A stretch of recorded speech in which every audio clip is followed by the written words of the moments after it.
Yes, ẹ̀yin tèmi alálùbáríkà, ẹ̀yin tèmi aláyọ̀, alhamdulilayi rabbil alamin. Ẹ̀yin náà rí title. Kí ló mú title yìí wá? Title yìí jáde because of 4 people. The last person ó ní obìnrin. Ó nítorí attitudes ọkọ òun sí òun nígbà ìbálòpọ̀, òun kò fẹ́ kọ́kàn fọwọ́ kàn mọ́. Ó ní ó máa ń gbé attitudes bí ẹni pé túláàsì ní ìbálòpọ̀ òun. Ó ní so ẹ̀kọ̀kan tó bá wá, òun ò fẹ́ kó fọwọ́ kàn mọ́. Ẹ̀yin tẹ́ ń wò mí, tí irú nǹkan báyìí bá ṣẹlẹ̀ nínú ilé yín, be careful. Otherwise, in no time, marriage yẹn máa break. You need to be careful. Yes, àwọn ọkùnrin tó wá pè mí, one of them sọ fún mi, even more than 2. Tí mo bá ní kí n wà àtẹ̀yìnwá gan, kéèsì yóò ti mọ tó bí 7. Yes, àwọn méjì yẹn sọ fún mi, or even more, pé táwọn bá wà ń ta, àwọn ọkùnrin understand nǹkan tí mò ń sọ yìí, àwọn ọkùnrin, pé táwọn bá wà ń ta, àwọn máa ń ṣe dáadáa ju ìyàwó ilé lọ. Táwọn máa ń ṣe dáadáa ju ìyàwó ilé lọ.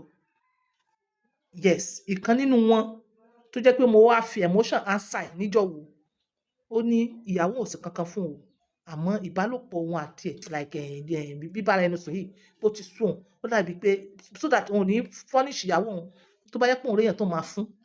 Seriously, kíní yẹn got me, mo wò pé irú kí leléyìí, bẹ́ẹ̀ lórí tèmi mo fẹ́ answer rẹ̀ professionally.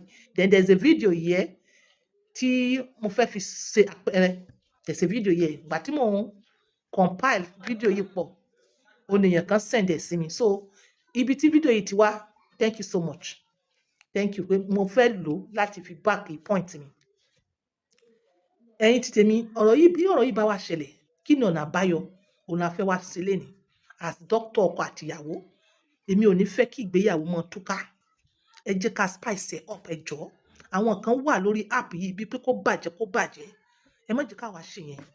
Táwa bá ṣe yẹn torí pé àwa ti ná tiwa débì kan. Àwọn ọmọ kọ́. Mi wá fẹ́ fi emotions, mi fẹ́ wá fi answer. Bí èèwù máa mi fẹ́ fi answer. A fẹ́ wo ibi tí problem yẹn ti ń wá. Lóòótọ́ tó bá ti lọ síta, tó bá ti lọ bẹ́lòmíì sùn láìsí ìyàwó rẹ̀, there's every tendency pé wàá bẹ̀rẹ̀ sí ní rí fault ìyàwó ẹ̀. Yes, wàá bẹ̀rẹ̀ sí ní rí, because àwọn tó wà ń ta yẹn, àwọn náà ò dúró ní dúró pé kó mọ́ lé ìyàwó rẹ̀ lọ. Wọ́n dúró ní ìbásùn tí wọ́n fún ẹ, ìyàwó rẹ̀ ò ní fún ẹ 10 years. Wọ́n ò dúró pé yes, mo fẹ́ mọ èèyàn tó máa wá gbádùn gbogbo oríṣiríṣi eré, gbogbo oríṣiríṣi rígìntò, gbogbo nǹkan tí ìyàwó rẹ̀ mọ̀. Ìyàwó ni ó ti wà ní, ó ti bímọ bí 3 àbí ọmọ 2. Ó ti ń wà ní wàásìnmi wá, you understand? Ó ti fẹ́ mọ rẹ̀ díẹ̀. Tó bá ṣe nítorí teaching yìí gan, àwọn míì kò bá tán pátápátá fún wọn nìyẹn. Nítorí teaching yìí, àwọn obìnrin mìíràn wọ́n ti ń try láti spice up. So irú àwọn obìnrin tẹ́ wà ń ta yẹn, àti ẹ fẹ́ sọ̀rọ̀ nípa spiritual. Ìwọ tó bá mọ spiritual attachment lórí ìbálòpọ̀ extra ń ta, yes, added advantage ní sí ẹ. Èmi ò fẹ́ sọ̀rọ̀ ti spiritual yẹn lé ní báyìí. Ẹ jẹ́ ká sọ̀rọ̀ what is happening. Tó bá kódà kó jẹ́ obìnrin náà ló gbé ara ẹ̀ lọ síta fún ọkùnrin míì, tó bá dénú ilé, ọkọ ẹ̀ lè mọ̀ wù mọ́. Yes, ọkọ ẹ̀ lè mọ̀ wù mọ́. So most often nǹkan tó ń ṣẹlẹ̀ nìyẹn. Ìyẹn dúró, ìyẹn ẹ má write it off, ó dúró pàmbẹ̀. Ó ti lọ test èèyàn kan ta, definitely ó máa affect tinú ilé. But ọ̀pọ̀lọpọ̀ àwọn ọkùnrin tí wọ́n gánè dáadáa, wọ́n mọ bí wọ́n ṣe ń maneuver, bí wọ́n ṣe ń change. Àwọn tí wọ́n lọ ń kọ́ experience ìta láti deal pẹ̀lú ìyàwó wọn ni. But whatever the case may be, ẹ wà careful. Èmi èé ṣe èèyàn tó máa encourage ọkùnrin kó lọ mọ́ ṣe ń ta. Àrùn pọ̀ ń ta tí mo bá sọ fún yín o. Àrùn wà ń ta, ọ̀pọ̀lọpọ̀ ti dán wò tí wọ́n regretted sí. Bó ṣe ọkùnrin ni, bó ṣe obìnrin ni, àrùn wà ń ta. Okay? Then before kí n tó proceed, ẹ bá mi wo fídíò yìí. Is it right? Is it wrong? Ó fẹ́ kí ọkùnrin mọ̀ bẹ́ẹ̀ lò pọ̀. In this kind of communication, is it okay? Ẹ bá mi wo short video yìí ká tó continue. Ẹni bá rí wọn nísìsiyìí tán lọ́ọ̀dì lọ tán lọ́ọ̀dì bọ̀, wọ́n pọkùnrin tán wọ́n ní géńdé ọlọ́run tán, wọ́n bọ̀ lọ́ọ̀dì lọ lọ́ọ̀dì bọ̀ káàkiri inú ilé náà ní àárí kókó sí ò dandan. Náà láti wá mọ̀ bẹ̀bẹ̀ lé lórí. Òun náà láti wá mọ̀ bẹ̀bẹ̀ lé lórí. Tẹ̀kan sùn. Ẹ̀yin ní ń bá wí tẹ̀ bá mọ̀, ẹ̀yin ní ń bá wí kẹ́ akẹ́ fún mi létẹ̀, ẹ̀yin ní ń bá wí. Òní ló péjọ kẹta. Tí ṣe pé mo sàárẹ̀, tẹ́yìn náà sì sàárẹ̀, òní ló péjọ kẹta. Ẹ dákun sí òtí pẹ́ jù ní lọ́kọ láyé, òní ló péjọ karùn-ún. Nǹka Sádíkù, òní ló péjọ karùn-ún. Ẹ̀wọ̀n lọ́ọ̀dì káàkiri. nínú ilé mo ti ní káwọn ọmọ Ìlọrin sùn látàgò 7 mo ti ní Ìlọrin sùn gba tètè dé tẹ́ lọ́ọ̀dì káàkiri àwọn àmọ̀ bẹ̀yìn fẹ́ tọ́ àmọ̀ bẹ̀yìn pé kẹsẹ̀ tọ́ èmi sọ pé àwọn ọmọ mi lọkọ mi gbogbo obìnrin ní mo sọ báwọn nígbà bá rí pé ó rí ẹ̀yin náà ò fẹ́ sí bẹ́ẹ̀ mọ́ làwọn náà mo sọ pé àwọn ọmọ alọ́kọ wa láàárọ̀ àtọ̀sán àmẹ́yìn lẹ lòru kò bára kò papọ̀ mọ́ra wọn iṣẹ́ òru ta ni ẹ wá ṣe náà òun ẹ̀ tún yẹrí o bẹ́ẹ̀ sísí bá ń jẹ lẹ́gbọ̀n wọn nígbà bẹ́lẹ́jọ́ bá ń jẹ sísí ariwo ta wọn ní mọ̀ sọ pé ọkùnrin tí ń forún dobìnrin obìnrin tí ń forún dọkùnrin wọn mọ̀ kéka obìnrin tí ń forún dọkùnrin wọn mọ̀ kéka ọkùnrin tí ń forún dún obìnrin wọn ní sọ òun à ń pè yín là ń pè yín látàná bá ti jẹta lẹ́ńlọ́ọ̀dì káàkiri ẹ̀dá òkè gbogbo èyí. ẹ̀yin tèmi tí ìbálòpọ̀ bá ti dàbí báyìí tó bá ti dàbí ẹni pé ṣíṣe ni wọ́n sọ̀rọ̀ bí ẹni fún ọkùnrin ní búlálà kò ní jẹ́ kí ọkùnrin gbérí oko rẹ̀ ò ní gbérí. Tí ìbálòpọ̀ bá ti dàbí routine, tí ìbálòpọ̀ bá ti dàbí túláàsì, tí ìbálòpọ̀ bá ti dàbí ẹni pé iṣẹ́ ni o wá ṣiṣẹ́ rẹ o, oko ò ní dìde o. Oko ò ní dìde fún olóbò tó ń káràmọ́sìkì yẹn bíi ti ọ̀rọ̀ obìnrin yìí. Yes, if you are a woman, mo kàn gbé fídíò yìí wá àwọn náà fi ṣe content ni o. I appreciate you, thank you so much. Mo kàn gbé wá láti illustrate ni. Tí ìwọ obìnrin bá wà ní position pé bó ṣe máa attack ọkọ lélẹ̀ lórí ìbálòpọ̀, ó máa kú pátápátá fún ẹni o. Irú ọkùnrin yẹn tó bá dẹ̀ lọ try ẹ̀ tán máa ṣe. Okay, kó máa di pé ẹ sọ pé ọkùnrin o lọ ṣe ń ta òkú wá ṣe inú ilé mọ́ ìdí ẹ̀ lélẹ́yìí o. Eléyìí ọ̀rọ̀ yìí ó bẹ́tà kẹ́ mú búlálà kẹ́ na ọkùnrin fún offense mi ju pé kó wá mọ̀ sọ̀rọ̀ báyìí bí ẹni pé òun fi búlálà nu oko rẹ̀ ni. A mọ̀ pé ṣẹ̀kan sùn níyín ìyẹn nìkan ti pọkùnrin. Tí oko rẹ̀ bá dìde tẹ́lẹ̀ ṣé ẹ rí blood flow yẹn ó máa sá padà ni. Kò dẹ̀ ní mọ̀ gbérí mọ́ fún this kind of particular woman. So ẹ̀ ń gẹ̀ẹ́tì kan tí mo sọ ìbálòpọ̀ gbọ́dọ̀ dàbí routine láàrin lọ́kọláya tí wọ́n ti wà lọ́dọ̀ ara wọn ti pẹ́. Ìbálòpọ̀ gbọ́dọ̀ jẹ́ something tó wá naturally.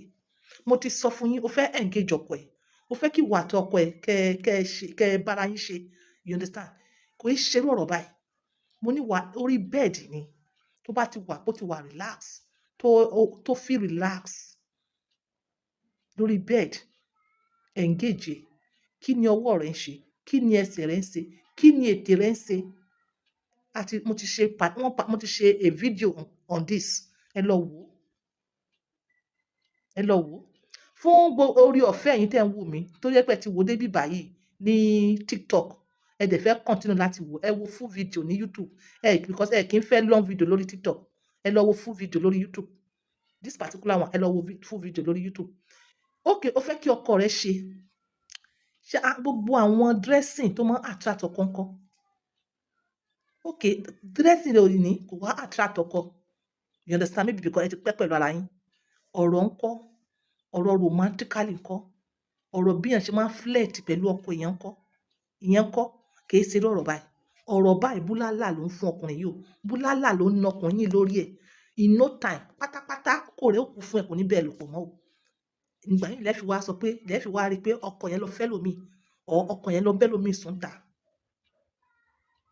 Ẹ mọ́ gbóúnjẹ yín ẹ̀yin obìnrin ẹ mọ́ gbé fólóńgbò jẹ nítorí irú ọ̀rọ̀ báyìí. Ọ̀rọ̀ báyìí mo tún sọ lẹ́ẹ̀kan sí.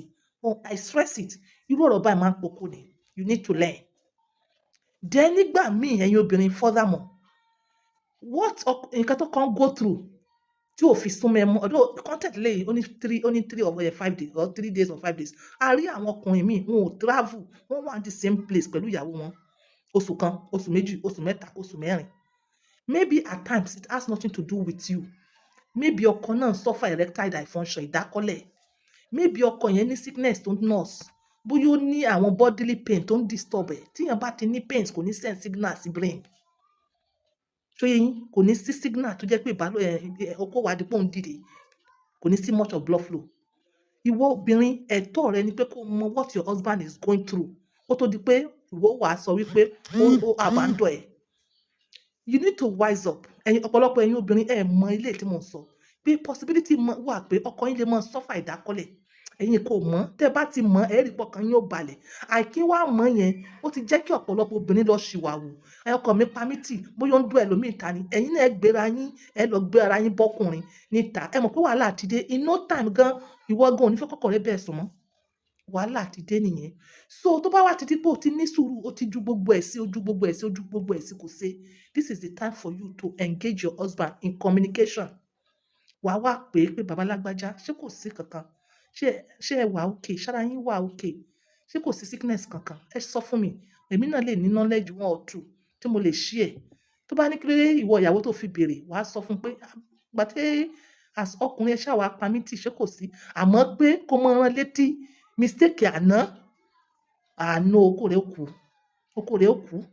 Because ẹ̀yin apart from this gan, ẹ̀yin obìnrin míì, àsìkò ìbálòpọ̀ yẹn gan lẹ máa ń rántí problem. Àsìkò ìbálòpọ̀ yẹn lẹ máa ń rántí owó school fees. Àsìkò ìbálòpọ̀ yẹn lẹ fẹ́ máa lò as weapon láti punish ọkùnrin. Oko rẹ̀ ó kú fún ẹ. Nígbà tó bá need irú ọkùnrin bẹ́ẹ̀ yẹn, kò ní rí mọ́. Kò ní rí oko rẹ̀ dó mọ́. That is it. Kò ní lé ẹ lọ, wà á wà ń bẹ̀bẹ̀, kò ní bẹ́ẹ̀ sùn mọ́. Kí wá ní àǹfààní pé ọkùnrin wà nílé ọkọ as young as you are? Kí ọkọ ti pa ẹ́ tì, wọn pé kò dáa. So ẹ ṣọ́ra fún ọ̀rọ̀ tó ń jáde lẹ́nu yín. Ọ̀rọ̀ tó ń jáde wọ́n fún okun búlálà ni. Do you understand? So ìwọ ọkùnrin kó tó di pé wà á lose ìyàwó rẹ pátápátá because ẹnìkan sọ fún mi, ó ní ìyàwó ò ṣe kankan fún òun. Òun kàn like ó ti lọ tẹ̀ síta. You understand? Ó ti wá rí one or two things tí ìyàwó rẹ̀ kì í ṣe compared to that one outside. Before kó tó lose ìyàwó ẹ pátápátá, kó tó transfer sí ẹlòmíì, table quality tí ìyàwó rẹ̀ ṣì ní, kó wá table qualities tí kò ní, kó wá ṣe minus and plus. Èwo ló pọ̀ jura wọn lọ? Possibility wà pé quality tó ṣì wà lára ìyàwó rẹ̀ o lè mọ́ rí ń tà. Wise up. Tó bá wá di bẹ́ẹ̀, kí ló wá ṣe? Àwọn qualities tí kò sí lára rẹ̀ yẹn tí wọ́n rí ń tà, maybe try to communicate with her. Bóyá òun náà lè change. Ẹ̀yin obìnrin, tó bá ti jẹ́ wípé nǹkan tí wọ́n ní kẹ́ ẹ ṣe yẹn, tó bá jẹ́ pé kò ní pa yín lára, why not try it and give your marriage spices?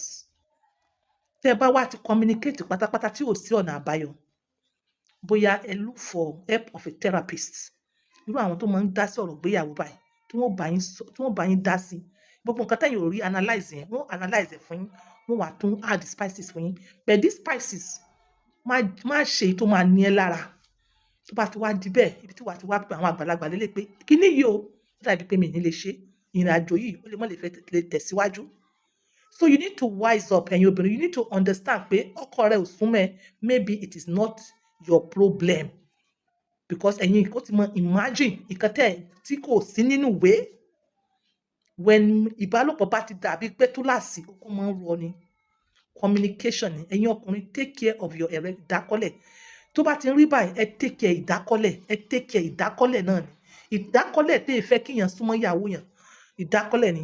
Meanwhile, ìdákọ́lẹ̀, ẹ check nǹkan tẹ́ ẹ jẹ, ẹ check infections, ẹ check hypertension, ẹ check diabetes, ẹ check prostate, ẹ check bladder problems, kidney problems, ẹ check ẹ. Lẹ́yìn ìgbà yẹn, if you are through, then ìdákọ́lẹ̀ ló ń really ṣe yín. So you need to take care of that. This is on point by 2, using my words for this. Bye for now.